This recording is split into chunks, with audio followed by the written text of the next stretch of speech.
Halo semua, balik lagi bareng gue Fian Rafe. Dan seperti biasa di video kali ini gue bakalan lanjutin alur cerita yang sebelumnya pernah gue upload.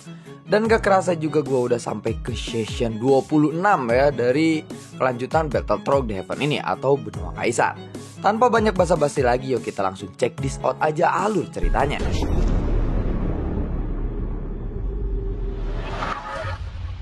Di episode sebelumnya, dalam pertarungan Sanjen dengan Xiaoyan, Sanjen benar-benar terkejut karena Xiaoyan memiliki tubuh immortal abadi atau tubuh immortal legendaris. Sepertinya informasinya benar-benar salah. Sialan, tubuh immortal itu begitu kuat, ucap dari Sanjen. Sebenarnya informasi yang kamu dapatkan itu memang benar. Namun aku baru saja menaikkan kekuatannya selama aku berada di dalam jurang kutub maut, ucap dari saya. Berkat kekuatan jiwa tingkat domain milik Xiaoyan, dia bisa mendengar suara bisikan-bisikan orang lain yang ada di sekitarnya dengan sangat jelas. Berhentilah berpura-pura. Bagaimana mungkin kekuatanmu bisa meroket begitu cepat dalam waktu yang singkat, ucap dari Sanzel. Dia tidak bisa membayangkan bagaimana kekuatan seperti itu bisa dicapai dalam waktu yang singkat. Kedengarannya memang tidak mungkin. Jangankan kamu, bahkan aku sendiri juga sulit untuk mempercayai ini, jawab dari saya. Sialan, lupakan saja. Aku terlalu malas untuk menjelaskan hal ini kepadamu.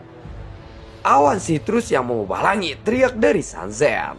Di udara, sebuah formasi langsung muncul, entah dari mana. Dan ilusi formasi itu tampaknya langsung mengunci Xiaoyan. Segel formasi ini pasti akan berhasil membunuhmu, ucap dari Sanzel. Xiaoyan melihat ada sebuah sinar cahaya yang mengalir di tangan Sanzel. Ada kekuatan misterius di tangannya untuk mendorong formasi itu. Tidak hanya itu saja, 100 orang lainnya dari Istana Dewa Berburu, mereka melakukan tindakan yang sama seperti Sanzel. Untungnya, aku telah mengambil tindakan pencegahan sebelumnya. Kalau tidak, aku pasti akan terbunuh di sini hari ini, ucap dari Sanzel. Di atas udara, ada sebuah mata besar yang tiba-tiba menatap ke arah Xiaoyan. Seolah-olah mata itu terkunci tertuju kepada Xiaoyan. Mata ini tidaklah nyata. Ini adalah sebuah ilusi dari formasi. Kamu bisa merasakan kehebatan formasi ini, bukan? Semakin banyak orang yang membuatnya, maka semakin kuat formasi ini. Ada ratusan orang di sini. Bahkan jika tubuhmu sangat kuat sekalipun, aku rasa akan sangat sulit untuk menahan serangan dari formasi ini. Sungguh formasi yang kuat, ucap dari saya. Kamu beruntung. Jurus ini umumnya tidak mudah untuk digunakan. Tetapi sekali digunakan, ini pasti akan berhasil untuk membunuhmu, ucap dari Sanzel. Namun Xiaoyan tidak merasa takut sama sekali. Sepertinya keberuntunganku sudah berakhir kali ini, gumam dari Xiaoyan sambil menggaruk kepalanya. Tidak peduli seberapa kuat tubuhmu, di bawah mata formasi mengubah langit ini, kamu akan benar-benar hancur, ucap dari Sanzel. Xiaoyan memang terkejut. Namun, Xiaoyan tidak panik sama sekali. Sebaliknya, dia perlahan merentangkan telapak tangannya dan Xiaoyan pun tersenyum.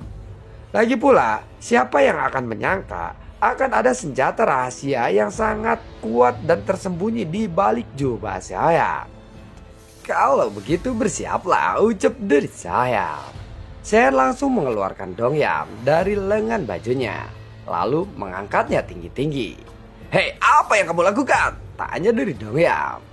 Dengan kemampuanmu, aku pikir 5 menit sudah cukup untuk bisa mematahkan formasi itu, ucap dari saya. Hah? 5 menit? Apa katamu? Aku hanya membutuhkan 2 menit saja untuk bisa mematahkan formasi itu, jawab dari Dongyam. Dongyam paling tidak bisa dipandang rendah oleh orang lain. Jadi, dia hanya mempertahankan reputasi baiknya saja. Lalu cahaya biru dari mata Dongyam pun langsung melonjak. Cahaya itu langsung menyelimuti formasi itu. Sanjen lalu mengkerutkan keningnya ketika dia melihat adegan itu.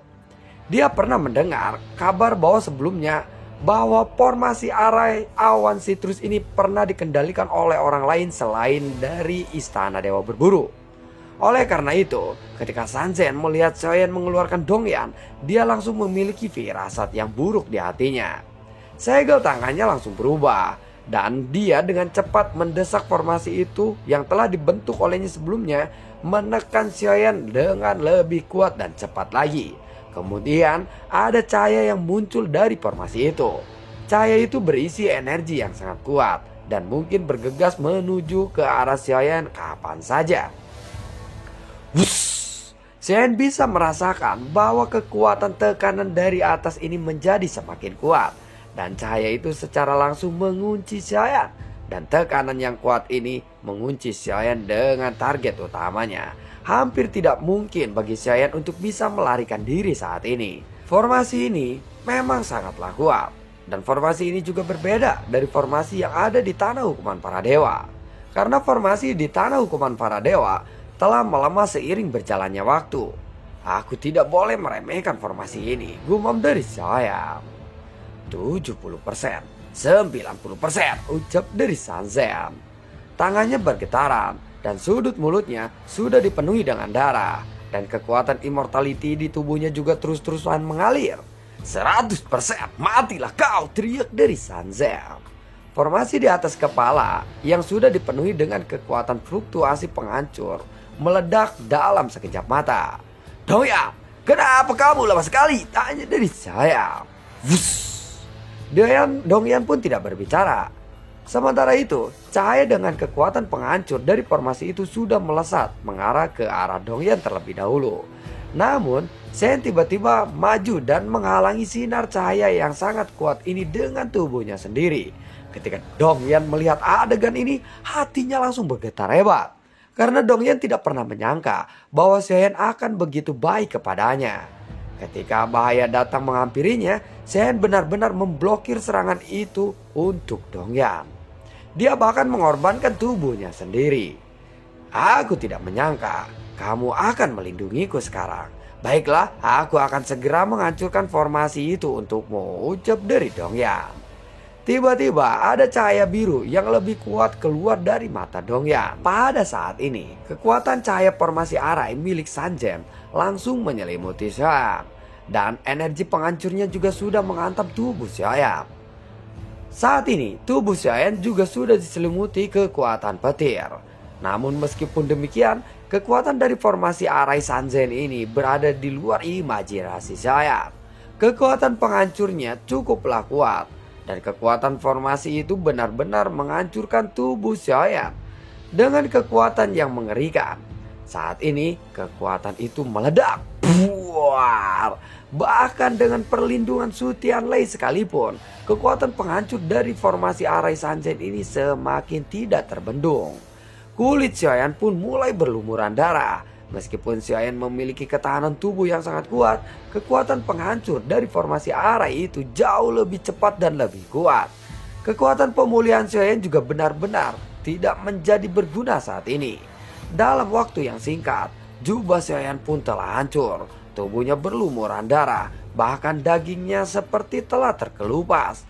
Penampilannya benar-benar sangat tragis dan mengerikan. Xiaoyan akhirnya tidak bisa tahan dengan kekuatan penghancur seperti itu. Dan Xiaoyan pun menjerit kesakitan. Kamu akan segera baik-baik saja. Bertahanlah sebentar lagi, ucap dari Dongyan.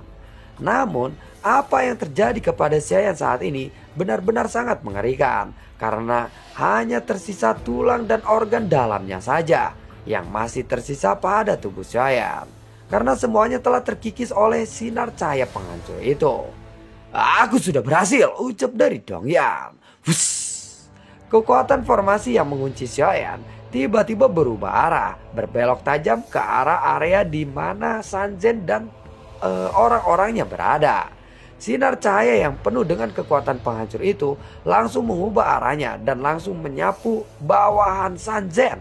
Formasi mereka bentuk sekarang telah terganggu. Dan mereka yang sedikit lemah langsung tersapu oleh sinar cahaya penghancur itu. Tubuh dan jiwa mereka yang terkena sinar penghancur itu pun langsung musnah seketika.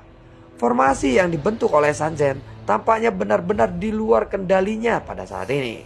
Cahaya penghancur itu menyapu ke arah pasukan istana Dewa Berburu.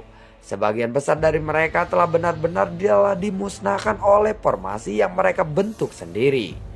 Pada saat cahaya penghancur itu melesat ke arah Sanjen, melihat itu Sanjen benar-benar ketakutan. Secara logika, dialah yang seharusnya mengendalikan cahaya penghancur ini. Namun pada saat ini, apa yang dia lakukan tidak bisa mengubah arah cahaya penghancur itu. Karena dia tidak bisa lagi mengendalikan formasi yang telah dia bentuk sendiri. Selain itu, tekanan yang kuat dari formasi ini malah menyelimuti dirinya sendiri. Bahkan jika dia ingin mundur saat ini, itu sudahlah terlambat. Adegan ini adalah sesuatu yang tidak pernah dipikirkan oleh Sanzen sebelumnya. Buat, sinar penghancur itu benar-benar menghantam Sanzen. Ketika Sanzen benar-benar telah mencoba sekuat tenaga untuk melawan tetapi tetap tidak berhasil, dia pun lalu berteriak menyedihkan. Tubuhnya dengan cepat runtuh. Beberapa saat kemudian dia akhirnya dihancurkan dan menjadi debu yang menghilang karena tersapu angin. Sementara itu, tubuh Xiaoyan mulai pulih sedikit demi sedikit. Daging dan tubuhnya belum sepenuhnya pulih, namun sayap Valkyrie hitamnya sudah muncul di belakangnya. Dan dia segera bergegas ke arah sinar cahaya yang berkekuatan penghancur yang sangat ekstrim itu. Melihat itu Dongyan pun terkejut. Meskipun dia adalah orang yang sedang mengendalikan formasi ini, namun kekuatan cahaya penghancur ini tidak bisa membedakan mana targetnya. Jadi ketika sosok Xiaoyan bergegas ke arah cahaya itu, tubuhnya pasti akan hancur lagi. Dan Dongyan akan segera mengendalikan formasi di langit secara paksa untuk menghentikan sinar cahaya itu. Setelah pancaran sinar cahaya itu dimatikan secara paksa oleh Dongyan, seluruh tubuh Dongyan pun langsung lemas. Sepertinya Dongyan telah tidak sadarkan diri. Melihat itu Xiaoyan segera bergerak dan menangkap Dongyan. Krep, Dongyan pun ditangkap dan diletakkan di bahu Xiaoyan kembali. Dongyan benar-benar tampaknya sangat lelah. Mungkin saja formasi yang dihadapi oleh Dongyan saat ini benar-benar sangatlah kuat. Hanya saja Dongyan itu terlalu keras kepala karena dia tidak mau diremehkan oleh orang lain. Jadi inilah akibatnya. Situasi seperti ini sebelumnya belum pernah terjadi kepada Dongyan. Ini menunjukkan bahwa formasi barusan memang jauh lebih kuat jika dibandingkan dengan semua formasi yang pernah dihadapinya. Apakah formasi barusan itu sangatlah kuat? Tanya dari saya. Tidak juga, karena aku sepertinya pernah memecahkannya satu kali di masa lalu. Hanya saja waktu yang aku punya memang terlalu singkat. Dan sekarang, itu menjadi sangat sulit untuk dipaksa. Dan energiku hampir habis dalam sekejap. Orang itu pasti telah mati dikarenakan oleh sinar cahaya penghancur itu tadi, bukan? Jadi semuanya kamu tidak perlu bergerak ke arah sana. Namun kenapa kamu melesat untuk mendekati cahaya itu barusan? Tanya dari Dongyan. Dia memang tidak senang dengan tindakan Xiaoyan. Xiaoyan pun lalu menggaruk kepalanya dan tertawa. Lalu Xiaoyan membuka telapak tangannya. Dan di sana ada sebuah cincin penyimpanan. Dan cincin penyimpanan ini adalah milik Sanzen. Langkah berisiko yang Xiaoyan lakukan barusan adalah untuk mengambil cincin penyimpanan milik Sanzen. Dan itu sangatlah bodoh jika harus dibayangkan oleh Dongyan. Kamu melakukan sesuatu hal yang berbahaya seperti itu hanya untuk mengambil cincin penyimpanannya. Kamu benar-benar gila. Seharusnya aku tidak menyelamatkanmu supaya kamu benar-benar hancur oleh sinar cahaya itu, ucap dari Dongyan. Dunia Senki memang sangat membutuhkan sumber daya. Lagi pula Sanjin itu seseorang petarung langkah ketiga Kaisar Immortality. Pasti dia memiliki sumber daya yang sangat kaya. Jadi sangat disayangkan jika cincin penyimpanannya ini hancur bersamanya, jawab dari Xiaoyan. Sebenarnya jumlah pil sumber gas dewa milik Xiaoyan telah melebihi kebutuhannya. Dan dia telah mencapai titik kekayaan yang sangat ekstrim. Bahkan di dunia alam Suanjin, pil sumber gas dewa yang dimiliki oleh Xiaoyan termasuk yang paling banyak. Apa yang dilakukannya ini agar dunia Senki bisa memiliki sumber daya yang melimpah pada saat terjadinya perang nantinya. Dia akan membawa sumber daya yang sangat banyak sebisa dia mampu. Dalam perjalanan kali ini, Xiayan telah memperoleh total 700 miliar pil sumber gas dewa. Wah, cincin penyimpanan berisi 100 miliar pil sumber gas dewa. Ini benar-benar sepadan dengan risiko yang harus aku ambil. Ucap dari Xiayan saat memeriksa cincin penyimpanan milik Sanzen dengan kekuatan jiwanya. Setelah memasuki alam Suanyan, Xiayan memperoleh banyak bahan langka dari banyak cincin penyimpanan yang telah dia dapatkan. Dan bahan-bahan ini tidak bisa ditemukan di dunia Senki. Jika aku tahu kamu tadi ingin mengambil cincin penyimpanan itu, maka aku tidak akan meretas tenagaku sampai menjadi lemah seperti ini. Kamu benar-benar tidak tahu malu, ucap dari Dongyan. Saat melihat senyuman bahagia yang terlihat dari wajah Xiayan, Dongyan pun menjadi semakin marah. Tidak lama kemudian formasi yang berada di udara pun secara perlahan mulai menghilang. Dongyan lalu melirik formasi yang mulai redup itu dengan tatapan serius. Formasi ini benar-benar sangat aneh, ucap dari Xiayan. Aneh? Kenapa kamu tiba-tiba mengatakan itu? Ini adalah pertama kalinya Xiayan mendengar Dongyan mengeluh tentang sebuah formasi. Formasi itu seperti hidup. Sebelumnya aku pernah bilang, aku hanya membutuhkan waktu 5 menit saja untuk bisa menghancurkan formasi itu. Namun, pada saat aku mencobanya, formasi ini lebih rumit dari formasi yang pernah aku hadapi sebelumnya. Tampaknya, formasi itu sengaja untuk melawanku. Dia seperti memiliki kecerdasan, ucap dari Dongyan. Ini juga pertama kalinya sejak dia mengikuti Xiayan, Dongyan merasakan sakit kepala akibat menghadapi sebuah formasi. Tidak heran jika Dongyan yang awalnya sangat percaya diri malah lebih butuh waktu banyak untuk bisa berhasil memecahkan formasi itu. Karena formasi ini akan berubah secara aktif dan lebih sulit ketika mulai diuraikan. Apakah benar-benar sulit untuk menyelesaikannya? Tanya dari Xiayan. Bukannya sulit, hanya saja itu butuh waktu banyak untuk bisa menyelesaikannya. Jadi tidak bisa diselesaikan secara mendadak, jawab dari Dongyan.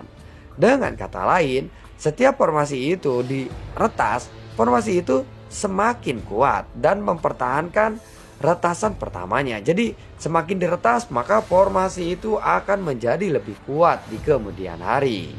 Mendengar itu Xiayan pun lalu mengangguk. Jika Xiayan melawan seseorang dari Istana Dewa Berburu lagi nantinya, Xiayan harus membuat rencana yang sangat matang terlebih dahulu. Jika mereka menggunakan formasi semacam itu lagi, tentu saja itu akan menjadi merepotkan. Tenang saja, sesulit apapun itu, selama itu masih sebuah formasi arai, pasti ada cara untuk memecahkannya. Di dunia ini tidak ada formasi yang tidak dapat aku pecahkan. Aku ini akan Lord Dongyan, ucap dari Dongyan. Saat Xiayan dan juga Dongyan sedang berbicara, Wujan bergegas maju dan mengepalkan tinjunya kepada Xiayan. Terima kasih Xiayan. Sekarang Pulau Superstar Dewa sedang dalam masalah. Aku harap kamu bisa membantuku untuk pergi lebih awal ke sana, ucap dari Wujan. Kalau begitu aku akan pergi denganmu kali ini, ucap dari Xiayan. Setelah pertempuran ini selesai, Bing Yutu pun akhirnya mendatangi mereka. Istana Dewa Berburu itu bukanlah organisasi sembarangan. Menghadapi mereka adalah masalah yang sangat serius, ucap dari Bing Yutu. Tenang saja, aku akan menangkap 2 orang kuat dari Istana Dewa Berburu. Aku mungkin bisa mendapatkan beberapa informasi yang berguna mengenai Istana Dewa Berburu, ucap dari saya. Lalu setelah itu, sayap Valkyrie hitamnya langsung muncul di punggung Xiayan. Pasukan Istana Dewa Berburu yang melarikan diri dengan menggunakan binatang terbang sebenarnya memiliki kecepatan yang sangat cepat. Tetapi sayangnya kecepatan Xiayan ini lebih cepat dari mereka. Dan setelah beberapa saat, Xiayan benar-benar menangkap 2 orang dari pasukan Istana Berburu yang bisa melarikan diri atau selamat dari cahaya itu. Sebenarnya mereka bisa saja untuk melepaskan ikatan itu, karena Xiayan tidak mengikatnya dengan kencang. Tetapi mereka tidak berani, karena Sayap Valkyrie hitam milik Xiaoyan ini sangatlah cepat dan tajam. Selama pikiran Xiaoyan bergerak untuk mengendalikannya, maka sayap ini bisa memotong kedua orang itu menjadi daging cincang dalam sekejap. Sanjin saja bisa mati oleh Xiaoyan, apalagi mereka berdua. Jelas bahwa mereka berdua ini sangat takut kepada Xiaoyan. Xiaoyan pun langsung duduk bersila di atas punggung Biyuto. Kemudian mereka semua melesat pergi dari sana.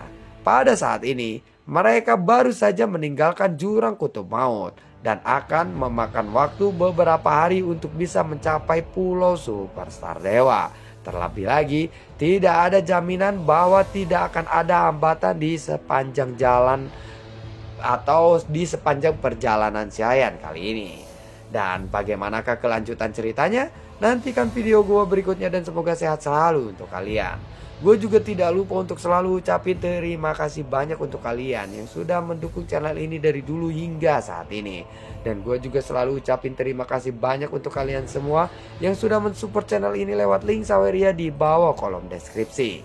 Sampai ketemu lagi di video gue berikutnya. Assalamualaikum dan sampai jumpa. Dadah.